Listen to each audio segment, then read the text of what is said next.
Okay चला sir, काल ठाणे महानगरपालिकेच्या निवडणुका पार पडल्या. तुम्हाला देखील मोठ्या प्रमाणामध्ये यश मिळालेलं आहे. आज सर्व नगरसेवकांसोबत विजयी सोबत तिथे उपस्थित आहात. काय सांगाल एकंदरीत?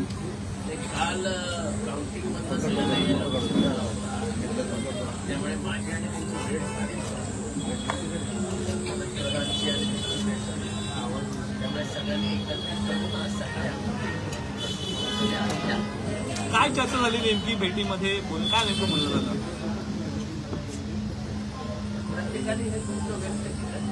अजून कुणाच्या सीट्स जास्त यायला हव्या होत्या. आमच्या काही सीट्स 100 मतांनी 200 मतांनी केल्या त्या यायला हव्या होत्या असं मत केलं. काय वाटतं, काँग्रेसने कुठेतरी युती आघाडीमधनं बाहेर पडले असतील किंवा तुमच्या पक्षातील काही जे बंडखोर उमेदवार होते त्यांच्यामुळे त्यांना पराभव स्वीकारावा लागला? आता कोण बाहेर पडलं, कोण बरोबर आलं याचा हिशोब लावण्यात काय अर्थ नाही. ते झालं ते होऊन गेलंय. त्यामुळे आता कुणावरती टीका टिप्पणी करणं काय सर मुंबईमध्ये आमच्या उमेदवारांची नावं वगळण्याचा पण प्रकार घडला. ज्याची नावं वगळली होती ते सुधीर भगत नंतर निवडून आले. तर तुम्हाला निवडणूक प्रक्रियेवर न बोललेलं बरं. हे निवडणूक आयोग हे फक्त कथाला आहे. या निवडणूक आयोगा इतका घाणेरडा दुसरा आयोग असू शकत नाही. डॉक्टर बाबासाहेब आंबेडकर वर्ण जर बघत असतील तर तडफडत असतील तडफडत. याच्या मतदारसंघामध्ये जाणून बुजून कमीत कमी 1500 मतं कापण्यात असो. 3600 मतं कापण्यात आली याच्या मतदारसंघात. म्हणजे याच्या आणि याच्या मुलीची आघाडी जर ती मतदार असते 3600, त्याच्यातले 3000 जरी असते तर यांचं आघाडी 8000ची असते. इतका घाणेरडा प्रकार प्रशासन विरोधी म्हणजे आमच्या विरोधी अंकांना हाताशी धरून हाताने नावं कापण्याचा प्रकार जो इथला म्हणजे जे निवडणूक याद्या बनवतात त्यांनी केलाय तो निंदनीय घाणेरडा थर्ड ग्रेड लोक आहेत. थर्ड ग्रेड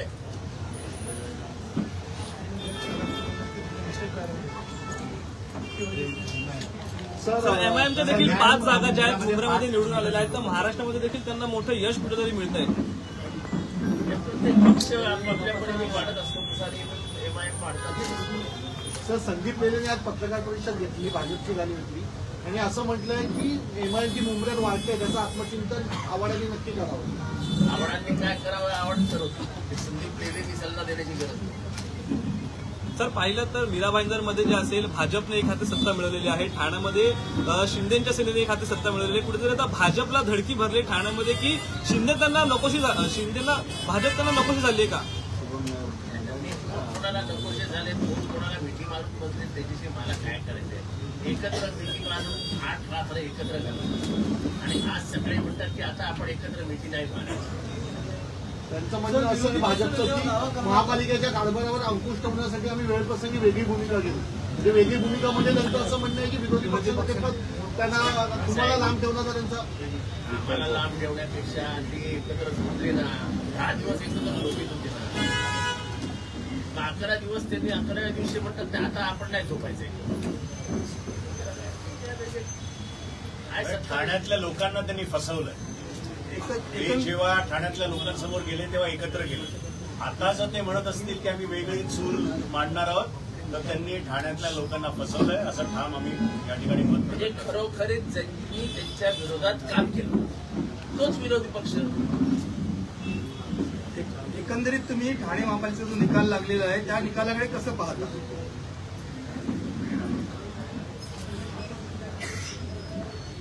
योग्य मॅनेजमेंटमुळे कसा फायदा होऊ शकतो पक्षांना याचं उत्तम उदाहरण ठाणं आहे. म्हणजे निवडणूक कर्जबाद करणं, निवडणूक याद्यांमध्ये घोटाळा करणं, जी खरी मतं ज्यांची आहेत त्यांची मतं बाहेर फेकून देणं, हे सगळं करण्याचं काम केलं प्रशासनाच्या हाताशी धरून केलेलं आहे. तर आता तिसरा सगळ्यात मोठा पक्ष आपला आहे. विरोधी पक्ष त्या पदावर आपण दावा करणार का, त्या बाकांवर आपण बसणार एवढ्याच त्या ठरवलं. सर, शिंदेच्या वेळापूर्वी भाजपने देखील असं सांगितलेलं आहे की आमचं तेच म्हणणं आहे ना, कालपर्यंत एकत्र झोपेत होते. सर शिंदेच्या सर्व मुंबईमधले जे नगरसेवक आहेत जे निवडून आलेले आहेत त्यांना ताजलँड्समध्ये बैठकीकरिता बोललेलं आहे. त्यांना 3 दिवस तिथेच राहण्याचे आदेश देखील दिलेले आहेत. कुठेतरी बाकीच्या पक्षाची, त्यामुळे त्यांना माहिती कसं होतं, त्यामुळे स्वतःलाच आता भीती वाटायला लागली. बाकीच्या पक्षांना हेच त्यांनी केलंय. आज त्याच्या समोर जात आहे. तर पुणे आणि पिंपरी चिंचवडबद्दल काय बोलतात? महाराष्ट्राचा अभ्यास केलेला सरचिटणीस असं. तर जिल्हा परिषद सरचिटणीस आहे पक्षाला. पण सरचिटणीस आहे म्हणजे अजून महाराष्ट्राचा पूर्ण अभ्यास करायचा आहे. थोडंसं वाचन वगैरे करावं लागतं. वाचन वगैरे केलेलं. सर, ठाणे महापालिकेत 16 लाख मतदार होते. फक्त 9 लाख लोकांनी मतदान केलेलं आहे. 5 लाखपेक्षा जास्त जे मतदार होते त्यांनी कुठेतरी मतदान केलं नाही. त्यामुळेच कुठेतरी हा फटका जो येतो. ठाण्यातले लोक मतदान का करतात याचंच मला आश्चर्य वाटतं. पाणी नाही, कचऱ्याची सोय नाही, व्यवस्थित रस्ते नाही, ट्रॅफिक, एवढं सगळं असतानाही ठाण्याची लोक मतदानाला का जातात याचं मला आश्चर्य वाटतं. शहाजी पुष्पे यांनी अशोक वैकी यांचा पराभव केलेला आहे. 5 ते 6 मला विचाराल तर अशोक वैतीचा पराभव हा माझ्या मनाला लागणारा पराभव. अशोक वैती चांगला नगरसेवक ठाणे महानगरपालिकेत आणणं ही गरज आहे. वेळप्रसंगी पक्षाच्या विरोधात जाऊन भूमिका घेऊन लोकांना मदत करणारा नगरसेवक म्हणून मी अशोकला ओळखतो आणि गेली कित्येक वर्ष अशोकला ओळखतो. अशोकचा पराभव हा मला लागणार आहे. सर प्रमिला किनी यांनी शिवसेनेच्या एका उमेदवाराला धोबीपछाड केलेला आहे. तुम्ही त्यांना स्वीकृतरित्या पाठिंबा देखील दिला होता. आहे ना, आमच्याबरोबर आहे त्या.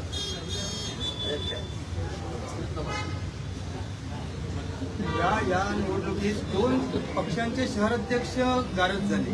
त्याकडे तुम्ही कसं बघता? काँग्रेस आणि महायुती झालेले आहे. बघा, असा कोणी शहर अध्यक्ष उमेदवार हरतात, उमेदवार निवडून येतात. त्याच्यात उमेदवार हरले आणि काही ठिकाणी निवडून येतात. ज्या लोकांनी बंडखोरी केली त्यांना पुन्हा पण विक्रांत चव्हाण निवडून यायला हवा होता. विक्रांत चव्हाण हा तसा बंडखोर माणूस आहे. विरोधी पक्षात त्याचा असणं खूप गरजेचं आहे. त्यामुळे तो निवडून येणं हे गरजेचं होतं. वाईट ज्या लोकांनी बंडखोरी केली त्यांना पुन्हा पक्षामध्ये घेणार का तुम्ही? अरे आत्ता सकाळ झाली हो. काल रात्री उशिरा निकाल बघून आता सकाळ झाली. आता सकाळ नाही झाली की तुम्ही विचारता घेणार का नाही? तर काँग्रेस जर तुमच्या बरोबर असली असेल तर तुमचे फिगर्स थोडेफार कुठेतरी वाढले असतील.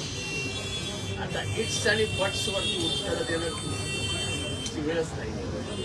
पण सगळ्यांनी एकत्र राहायला पाहिजे होतं असं माझं मत आहे.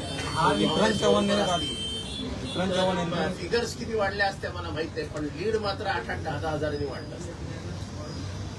तर विक्रांत चव्हाण यांनी राजकीय संन्यास घेतलाय. काल त्यांनी पत्रकार परिषदेमध्ये असं सांगितलंय की यापुढे राजकारण करणार नाही, फक्त समाजकारण करेल.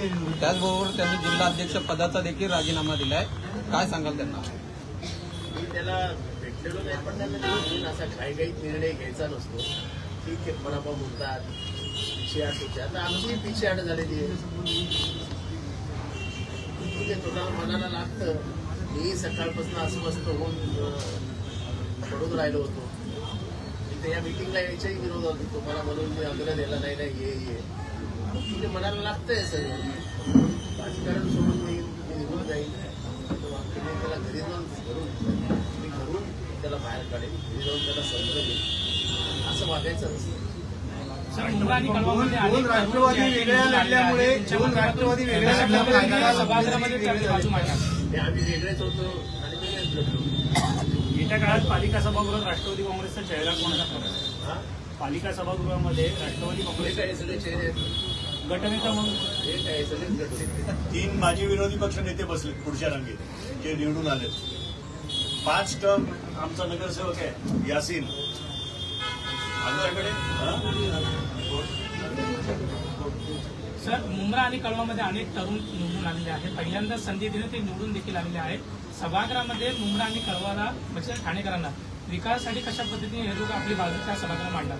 अरे अजून तर त्यांना सकाळ नाही झाली हो. काल रात्री निवडून आले, आता सकाळी मी त्यांना बोलवलं. आता मी काय माझं मांडणार आहे ते कधी आता सांगणार. काय तुम्ही प्रश्न विचारता? ते स्वतः सांगतील. अजून त्यांचे डोळे पण उघडले नाही, असे झोपेत उठून आले.